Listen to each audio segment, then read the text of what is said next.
Shivamogga smart city ಯೋಜನೆಯಲ್ಲಿ ಅವ್ಯವಹಾರವಾಗಿದೆ. ಶಿವಮೊಗ್ಗ ಅಭಿವೃದ್ಧಿ ಆಗಿದೆ ಅಂತ ಅಭಿವೃದ್ಧಿ ಹೆಸರಿನಲ್ಲಿ ಬಿಜೆಪಿ ಮತ ಪಡೆಯೋ ಪ್ರಯತ್ನ ಮಾಡ್ತಾ ಇದೆ.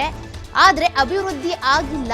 ಬಿಜೆಪಿ ವಿರುದ್ಧ ಸಚಿವ ಮಧು ಬಂಗಾರಪ್ಪ ಹೊಸ ಬಾಂಬ್ ಅನ್ನು ಸಿಡಿಸಿದ್ದಾರೆ. ಈ ಅವ್ಯವಹಾರದ ಬಗ್ಗೆ ತನಿಖೆ ನಡೆಸಬೇಕು ಅಂತಾನೆ ಸಿಎಂ ಸಿದ್ದರಾಮಯ್ಯ ಪತ್ರ ಕೂಡ ಬರೆದಿದ್ದಾರೆ. ಈ ಬಾರಿ ಚುನಾವಣೆ ಏನಿದೆ ಅಭಿವೃದ್ಧಿಯ ಹೆಸರಿನಲ್ಲಿ ನಡೀತಾ ಇದೆ. ಆದ್ರೆ ನಿಜಕ್ಕೂ ಅಭಿವೃದ್ಧಿ ಆಗಿದೆಯಾ? ಬಿಜೆಪಿ 10 ವರ್ಷಗಳಲ್ಲಿ ಶಿವಮೊಗ್ಗದಲ್ಲಿ ಅಭಿವೃದ್ಧಿಯನ್ನೇ ಮಾಡಿಲ್ಲ. ವಿಐಎಸ್ಎಲ್ ಉಳಿಸೋದಕ್ಕೆ ಗೀತಕ್ಕ ಈಗ ಸ್ಪರ್ಧೆ ಮಾಡ್ತಾ ಇದ್ದಾರೆ. ಹೀಗಾಗಿ ಅವರ ಪರವಾಗಿ ಜನರು ನಿಲ್ತಾರೆ.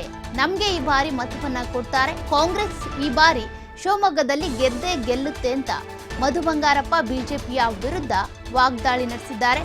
ಅಷ್ಟೇ ಅಲ್ಲ, ಸ್ಮಾರ್ಟ್ ಸಿಟಿ ಯೋಜನೆಯ ಹೆಸರಲ್ಲಿ ಶಿವಮೊಗ್ಗದಲ್ಲಿ ಅವ್ಯವಹಾರ ಆಗಿದೆ ಅಂತ ಕೂಡ ಆರೋಪಿಸಿದ್ದಾರೆ.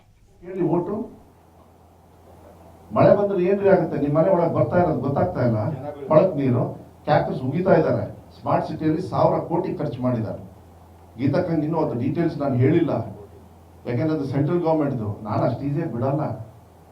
ಸ್ಮಾರ್ಟ್ ಸಿಟಿ ನಾವು ಸೆಂಟ್ರಲ್ ಇಂದ ತಂದಿದೀವಿ. ಅಪ್ಪ 50% ನಾವು ಕೊಡೋದಯ್ಯ, ಸ್ಟೇಟ್ 50%. ಎಲ್ಲದೂ ಹಂಗೆ 1000 ನಂದೇ ಅಂದ್ಬಿಟ್ರು ಹಂಗೆ ಬಕ್ಕಣದಾಗ ಹೊಕ್ಕೊಂಡು ಹೋಗ್ಬಿಟ್ರೆ ಸಿಎಂ ಅವ್ರು ಆಗ್ಲೇ ಲೆಟರ್ ಬರೆದು ಪ್ರೋಸೆಸ್ ಮಾಡೋದಕ್ಕೆ ಕೊಟ್ಟಿದ್ದಾರೆ. ಯು ಶಾವ್ ಟು ಗಿವ್ ನಂದು 10.